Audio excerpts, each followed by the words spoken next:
Olá, gente! No vídeo de hoje vou falar sobre Aguinaldo Camargo, que foi mais um dos fundadores do Teatro Experimental Negro.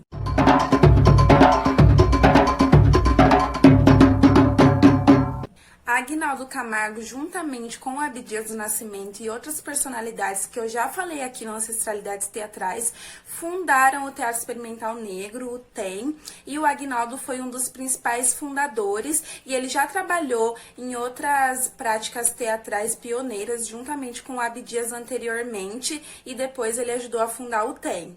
E o Aguinaldo passou a sua infância e a sua adolescência na cidade de Campinas, no estado de São Paulo, e foi lá que ele conheceu o Geraldo Campos de Oliveira, que era um amigo de infância de Abdias do Nascimento. E como eu já falei no vídeo específico sobre Abdias, ele foi preso algumas vezes durante a sua vida, e quando ele saiu da penitenciária Frei Caneca, ele foi para Campinas para passar uma temporada na casa do Geraldo e da sua família, porque eles eram amigos, e foi aí que ele conheceu o Aguinaldo Camargo. E a partir disso, os três viraram amigos, e como eles tinham ideias em comum relacionadas à questão racial, eles participaram de alguns projetos juntos, como por exemplo em 1938, quando os três fundaram o Congresso Afro-Campineiro, e esse foi um acontecimento inédito no Brasil naquela época, porque era um evento que visava levantar questões, levantar debates acerca da situação do negro e da negra no Brasil, dentro de uma sociedade segregacionista, uma sociedade que visa separar as pessoas pela cor de pele. Então esse evento levantou essas questões, algo que não era corriqueiro na época. E um pouco mais tarde, no Rio de Janeiro, o Abdias do Nascimento, o Aguinaldo Camargo e o Sebastião Rodrigues Alves fundaram o Comitê Democrático Afro-Brasileiro, que também visava levantar questões sobre a vida e a vivência dos afrodescendentes. E a partir disso, a gente consegue perceber o quanto que o Aguinaldo Camargo, juntamente com o Abdias, sempre estava à frente das principais ações do TEM. E ele era muito inteligente, tanto que se formou em duas faculdades. A primeira era agronomia, e por causa disso ele era frequentemente convidado para participar de trabalhos acadêmicos, trabalhos científicos, e também era formado em Direito pela Universidade do Rio de Janeiro. E apesar das suas formações, o Aguinaldo tinha aquela vocação, sabe? Aquele desejo de trabalhar com teatro, era a sua maior vontade.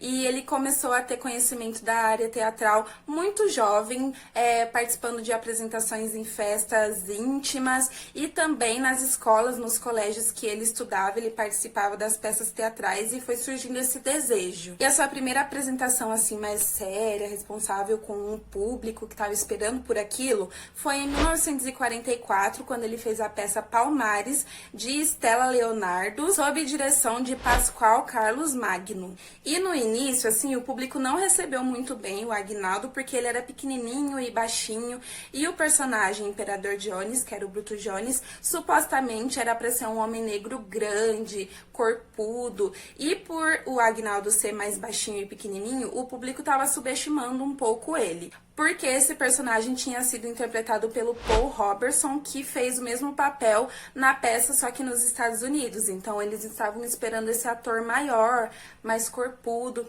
e quando o Aguinaldo Camargo chegou, o público se decepcionou um pouco, mas conforme a peça foi passando, o Aguinaldo Camargo impressionou e fez uma atuação impecável, de forma que o público gostou muito e recebeu muito bem no final. E no teatro ele também atuou na peça O Filho Pródigo, na montagem feita pelo TEM em 1947, e também na peça Rainha de Mangangá.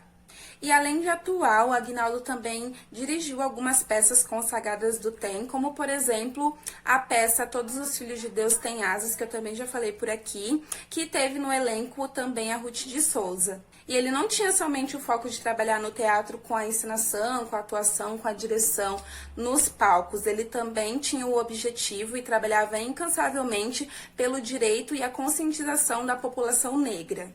Tanto que ele ajudou também a criar o Comitê de Convenção Política do Negro Brasileiro em 1945 em São Paulo. Então ele sempre estava envolvido com essas questões mais políticas.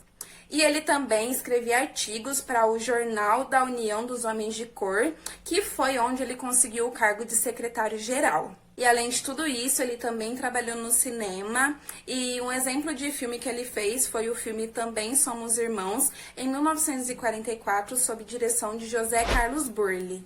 E esse filme foi muito importante para a história do negro e da negra na cinematografia brasileira, porque foi um dos primeiros filmes que levantava, que trazia as questões raciais em cena. E esse filme tinha também no elenco pessoas como o Grande Otelo, o Aguinaldo Rayol, o Jorge Doria, a Ruth de Souza, Vera Nunes, Sérgio Oliveira, Gessi Valadão. Então, assim, são várias pessoas que contribuíram para essa história do teatro negro brasileiro e foram muito importantes para que hoje a gente pudesse estar aqui onde estamos. Então é isso, falei um pouquinho mais sobre o Aguinaldo, que foi também uma pessoa muito importante para a formação do teatro experimental negro, que a gente já conversou por aqui o quanto que foi importante para a história do teatro negro brasileiro. E eu espero que vocês tenham gostado mais uma vez de saber um pouquinho mais sobre isso. E eu espero vocês no próximo vídeo.